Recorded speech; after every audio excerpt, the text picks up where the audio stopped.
Dear students, आज हम first year sociology में संस्कृति या कल्चर के बारे में अध्ययन करेंगे। आज हम देखेंगे संस्कृति का अर्थ और इसकी परिभाषा, मानव संस्कृति का निर्माण कैसे और क्यों हुआ, मानव ने संस्कृति का निर्माण क्यों किया, संस्कृति की क्या विशेषताएं हैं, संस्कृति के प्रकार, संस्कृति के उपादान यानी कि संस्कृति के कितने अंग हैं, संस्कृति की अवधारणाएं, सांस्कृतिक सापेक्षवाद, संस्कृति की उपयोगिता। सबसे पहले हम देखते हैं संस्कृति का क्या अर्थ है, संस्कृति की क्या परिभाषा है।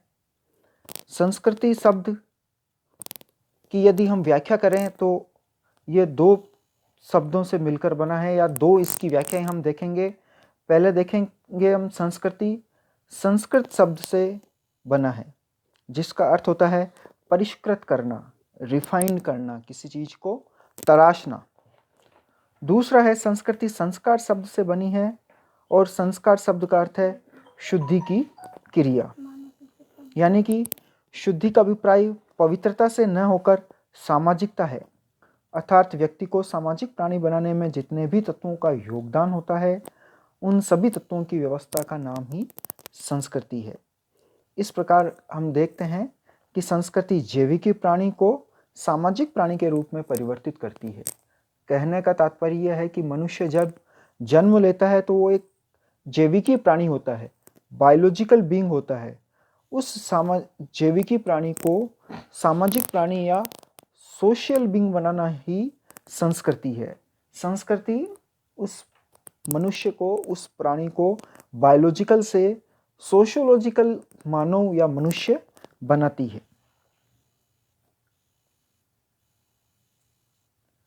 आगे हम देखते हैं कि मानव संस्कृति का निर्माण क्यों किया, यानी कि मानव ही एक ऐसा प्राणी है जिसमें संस्कृति को बनाने की क्षमता होती है या मनुष्य में संस्कृति पाई जाती है। अन्य जानवरों या पशुओं में संस्कृति का अभाव होता है।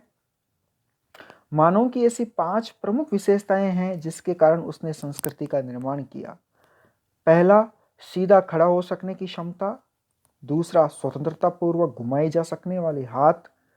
तीसरा, तीक्ष्ण एवं केंद्रित की जा सकने वाली दृष्टि। चौथा, मेधावी मस्तिष्क। पांचवा, प्रतीकों के निर्माण की क्षमता। पहला देखते हैं हम सीधे खड़े हो सकने की क्षमता यानी इरेक्ट पोस्चर। हमने दैनिक जीवन में देखा होगा कि मनुष्य ही एक ऐसा एकमात्र प्राणी है जो सीधा खड़ा हो सकता है। वह अपने दोनों पांवों की सहायता से खड़ा होता है और हाथों की सहायता से किसी वस्तु को पकड़ सकता है। ऐसी विलक्षण क्षमता अन्य किसी जानवर या पशु में नहीं होती। दूसरा है स्वतंत्रता पूर्वक घुमाए जा सकने वाले हाथ। मनुष्य के जो हाथ है वो मनुष्य अपने हाथों को स्वतंत्रता पूर्वक घुमा सकता है। इस तरह के हाथ अन्य किसी जानवर या पशुओं में हमारे को देखने को नहीं मिलते। हालांकि बंदर में ये स्थिति हम देख सकते हैं, बंदर अपने दोनों हाथों को घुमा सकता है, लेकिन जितने विकसित और परिपक्व मनुष्य के हाथ है उतने हाथ अन्य किसी प्राणी में नहीं होते और इन्हीं हाथों के द्वारा उसने इस संस्कृति का निर्माण किया है। और एक और विशेषता मनुष्य के हाथों की वो है इसकी अंगुलियों का पाया जाना। इन अंगुलियों की सहायता से उसने कई सारे कंस्ट्रक्शन वर्क किए हैं, निर्माण किए हैं और संस्कृति का निर्माण किया है। तीसरा है तीक्ष्ण एवं केंद्रित की जा सकने वाली दृष्टि। मनुष्य के पास में तीक्ष्ण दृष्टि होती है और इसके द्वारा वो किसी भी चीज पर अपना ध्यान केंद्रित कर सकता है और घटनाओं का अवलोकन और विश्लेषण वो कर सकता है। चौथा है मेधावी मस्तिष्क। मनुष्य का मस्तिष्क मेधावी होता है। संस्कृति का निर्माण मनुष्य ने किया है, इसलिए मनुष्य ही एकमात्र ऐसा प्राणी है जो तर्कशील है, चिंतनशील है, क्रियाशील है। कहने का तात्पर्य है कि मनुष्य का मस्तिष्क जितना विकसित है उतना अन्य प्राणियों या जानवरों का नहीं है। इसी कारण से मनुष्य ने संस्कृति का निर्माण किया है। पांचवा है प्रतीकों के निर्माण की क्षमता। मनुष्य के पास में अपने विचारों को व्यक्त करने के लिए प्रतीकों के निर्माण की क्षमता है। वह भाषा और प्रतीकों के द्वारा अपनी बात को किसी दूसरे व्यक्ति तक पहुंचा सकता है, उसको समझा सकता है, कम्युनिकेशन कर सकता है। साथ ही किसी भी चीज़ को वो मौखिक रूप से बोलकर या अन्य प्रतीकों के द्वारा एक पीढ़ी से दूसरी पीढ़ी को पहुंचा सकता है, एक पीढ़ी से दूसरी पीढ़ी को हस्तांतरित कर सकता है। इसलिए वो चीज़ें अक्षुण्ण बनी रहती है। इस प्रकार हम देखते हैं कि इन 5 विशेषताओं के कारण मनुष्य ने इस संस्कृति का निर्माण किया है। आगे हम देखते हैं अब संस्कृति की विशेषताएं। संस्कृति की निम्न 8 विशेषताएं बताई गई है। पहली है संस्कृति मानव निर्मित एवं सीखी जाती है। दूसरा, संस्कृति हस्तांतरित की जाती है। तीसरा, संस्कृति समूह का आदर्श होती है। चौथा, संस्कृति एक सामाजिक घटना है। पांचवा, प्रत्येक समाज की एक विशिष्ट संस्कृति होती है। छठा, संस्कृति मानवीय आवश्यकताओं की पूर्ति का साधन है। सातवां, संस्कृति में अनुकूलन की क्षमता होती है। आठवां, संस्कृति अधिवैयक्तिक एवं अधिसावयवी होती है। इन सब के बारे में अब हम थोड़ा सा डिटेल में देखते हैं। पहला है संस्कृति मानव निर्मित एवं सीखी जाती है।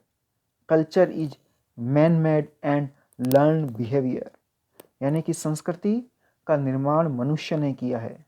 संस्कृति का निर्माता मनुष्य है और मनुष्य चूँकि एक सामाजिक प्राणी है, समाज में रहता है और समाज में रहने के कारण ही वो इन सारी बातों को सीखता है, साथ ही एक पीढ़ी से दूसरे पीढ़ी को हस्तांतरित भी करता है। कहा भी गया है कि संस्कृति जो है वो मानव के सीखे हुए व्यवहार प्रतिमान का योग है, बिहेवियर पैटर्न है। दूसरा है संस्कृति हस्तांतरित की जाती है। कल्चर इज ट्रांसमिसिव, नई पीढ़ी से पुरानी पीढ़ी को संस्कृति का ज्ञान होता है, वो ज्ञान एक पीढ़ी दूसरे पीढ़ी को हस्तांतरित करती है। चाहे कोई सी चीज़ देख लो आप, भाषा देख लो, लेखन देख लो या संस्कृत संकेत देख लो, इनके द्वारा संस्कृति एक पीढ़ी से दूसरे पीढ़ी को सिखाई जाती है। यदि हम इसकी कल्पना पशुओं से करें तो पशु अपने सीखे हुए व्यवहार को अपनी आगे पीढ़ी को हस्तांतरित नहीं कर पाते हैं। तीसरा है संस्कृति समूह का आदर्श होती है। Culture is ideal of a group, प्रत्येक समूह की अपनी अलग संस्कृति होती है और वो संस्कृति उस समूह के लिए आदर्श होती है। प्रत्येक अपनी संस्कृति को दूसरे समाजों की संस्कृति से उच्च समझते हैं। हर एक समाज की संस्कृति अलग होती है, हर एक ग्रुप की संस्कृति अलग होती है, हर एक समूह की संस्कृति अलग होती है और ऐसा प्रत्येक समूह दूसरे समूह से यदि तुलना करता है, कंपेयर करता है, तो वो अपनी संस्कृति को उस दूसरे समूह की संस्कृति से उच्च मानता है। चौथा है संस्कृति एक सामाजिक घटना है। संस्कृति जो है वो एक सामाजिक घटना है, सोशल इवेंट है। संस्कृति समाज की देन है, समाज के बिना संस्कृति की भी हम कल्पना नहीं कर सकते। इसलिए संस्कृति एक सामाजिक घटना है, किसी व्यक्ति विशेष की न होकर यह है सामूहिक घटना है। पांचवा है प्रत्येक समाज की एक विशिष्ट संस्कृति होती है। एवरी सोसाइटीज प्रोसेस ए डिस्टिंक्टिव कल्चर, प्रत्येक समाज की भौगोलिक एवं सामाजिक परिस्थितियां अलग अलग होती है। समय और स्थान सापेक्ष होते हैं और संस्कृति को ये विशिष्टता प्रदान करते हैं। इस प्रकार हर समाज की भिन्न भिन्न आवश्यकताएं होती है, भिन्न भिन्न आवश्यक सांस्कृतिक भिन्नताएं होती है और इस प्रकार हर एक समाज की अपनी एक अलग संस्कृति होती है, अपनी एक विशिष्ट संस्कृति होती है। छठा है संस्कृति मानवीय आवश्यकताओं की पूर्ति का साधन है। Culture as a tool of satisfy human needs, यानी कि मानव की अनेक आवश्यकताएं होती है, जैसे कि सामाजिक, आर्थिक, शारीरिक, मानसिक इत्यादि।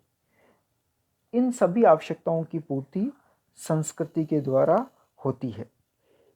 मेलिनोवस्की ने संस्कृति का प्रकार्यात्मक पक्ष कहा है कि संस्कृति मानवीय आवश्यकताओं की पूर्ति करती है, इसलिए ये उसका फंक्शनल एस्पेक्ट है। सातवां है संस्कृति में अनुकूलन की क्षमता होती है। कल्चर इन एडेप्टिव, यानी कि संस्कृति समय, स्थान या परिस्थितियों के अनुसार अपने आप को ढाल लेती है, उसके अनुसार खुद का अनुकूलन कर लेती है। इसीलिए फिर संस्कृति एक पीढ़ी से दूसरे पीढ़ी में चलती रहती है। विभिन्न, चाहे भौगोलिक परिस्थितियां हो या और अन्य कई दूसरी परिस्थितियां हो, उन परिस्थितियों में भी संस्कृति को ढलने का गुण होता है, अनुकूलन करने का गुण होता है। संस्कृति समय, स्थान, समाज, परिस्थितियों के अनुसार स्वयं को ढाल लेती है और अक्षुण्ण बनी रहती है। 8वां है संस्कृति अधिवैयक्तिक एवं अधिसावयवी होती है। Culture is super individual and super organic. क्रोबर ने संस्कृति की इस विशेषता के बारे में बताया है। क्रोबर ने बताया है कि संस्कृति अधिवैयक्तिक और अधिसावयवी होती है।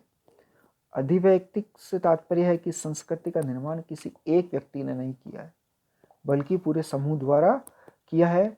इसलिए संपूर्ण संस्कृति का निर्माता एक अकेला व्यक्ति नहीं हो सकता, पूरा समाज होता है, पूरा समूह होता है। इसी प्रकार अधिसावयवी से भी मतलब यही है कि किसी एक व्यक्ति की मृत्यु हो जाने पर या किसी एक व्यक्ति के खत्म हो जाने पर संस्कृति समाप्त नहीं होती, बल्कि वो तो पीढ़ी दर पीढ़ी हस्तांतरित होकर कई हजारों वर्षों तक बनी रहती है। ये सभी विशेषताएं हमने संस्कृति की देखी। आगे हम देखते हैं संस्कृति के प्रकार। संस्कृति के 2 प्रकार हैं। आगमन और निम्कोफ ने संस्कृति के 2 प्रकार बताए हैं अपनी पुस्तक सोशल चेंज में। पहला है भौतिक संस्कृति, मटेरियल कल्चर, और दूसरा है अभौतिक संस्कृति, नॉन मटेरियल कल्चर। पहला देखते हैं हम भौतिक संस्कृति। जैसा कि नाम से ही पता चलता है कि जो भी भौतिक वस्तुएं हैं जिनको मानव देख सकता है, छू सकता है, वो भौतिक संस्कृति के अंदर आती है। जैसे कि हमारे पेन, बुक, किताब, कार, वेशभूषा, मशीनें, दरवाजे, खिड़कियां, घर, ये सभी भौतिक वस्तुएं हैं। ये सारी भौतिक संस्कृति में आएगी। भौतिक का अर्थ मूर्त और दर्शनीय होता है, यानी कि ऐसी चीज जिसका कोई आकार प्रकार होता है, जिसको हम देख सकते हैं, छू सकते हैं, वो सारी भौतिक संस्कृति के अंतर्गत आती है। भौतिक संस्कृति में जो भी चीज आएगी वो उसका आकार प्रकार होगा और वो मूर्त रूप में होगी, साथ ही मापनीय होगी। चाहे किसी भी समय में किसी भी चीज को आप देख लो, जो जो सभ्यता का विकास होता गया, मनुष्य के पास में भौतिक साधन बढ़ते गए और सभ्यता में भी वृद्धि हुई। यानी कहने का तात्पर्य यह है कि भौतिक संस्कृति वो सारी संस्कृति है जिसका कोई आकार प्रकार होता है और जिसको हम देख और छू सकते हैं। अब दूसरी है अभौतिक संस्कृति। अभौतिक संस्कृति में अमूर्त चीजें आती हैं जिनका कोई आकार प्रकार नहीं होता, जिन्हें हम केवल महसूस कर सकते हैं। जैसे कि विचार, विश्वास, व्यवहार, प्रथा, रीति रिवाज इत्यादि, ये सारी अभौतिक संस्कृति में आती है जिनका कोई आकार प्रकार नहीं होता और इन चीज़ों को व्यक्ति समाजीकरण की प्रक्रिया के द्वारा सीखता है, साथ ही एक पीढ़ी से दूसरे पीढ़ी को हस्तांतरित करता है। इनका अभौतिक संस्कृति से तात्पर्य संस्कृति के उस पक्ष से है जिसका कोई स्थूल स्वरूप नहीं होता और विचारों और विश्वासों के माध्यम से मानव व्यवहारों को प्रभावित करते हैं। कहने का तात्पर्य यह है कि अभौतिक संस्कृति में उन ऐसी चीजें आती है जो मापनीय नहीं होती। इस संस्कृति में जो परिवर्तन होते हैं उनको समझना बहुत ही कठिन होता है, क्योंकि परिवर्तन मापनीय नहीं होते हैं। साथ ही भौतिक संस्कृति सरल होती है। अभौतिक संस्कृति की प्रकृति तुलनात्मक रूप से भौतिक संस्कृति से थोड़ी सी कठिन होती है, जटिल होती है। भौतिक संस्कृति में सामान्यतः गुणात्मक प्रवृत्ति होती है, जबकि उसमें होने वाली वृद्धि अनिश्चित होती है। भौतिक संस्कृति ऐच्छिक होती है, यानी कि हमारी इच्छा पर निर्भर करती है, जबकि अभौतिक संस्कृति समाज के स्वीकृत विश्वासों एवं व्यवहारों के अनुरूप व्यवहार करने के लिए व्यक्ति को बाध्य करती है। यानी कि भौतिक संस्कृति में ऐच्छिक होती है, कंपल्सरी नहीं होती, लेकिन अभौतिक संस्कृति किसी विशेष प्रकार का व्यवहार करने के लिए किसी व्यक्ति को बाध्य करती है। भौतिक संस्कृति से भौतिकवाद, व्यक्तिवाद और औपचारिकता को प्रोत्साहन मिलता है, जबकि अभौतिक संस्कृति से मानवीय गुण बढ़ते हैं, सामूहिकता को प्रोत्साहन मिलता है, सहयोग को प्रोत्साहन मिलता है। भौतिक संस्कृति मानव के बाह्य जीवन से ज़्यादा संबंधित होती है, जबकि अभौतिक संस्कृति मानव के आंतरिक जीवन से ज़्यादा संबंधित होती है।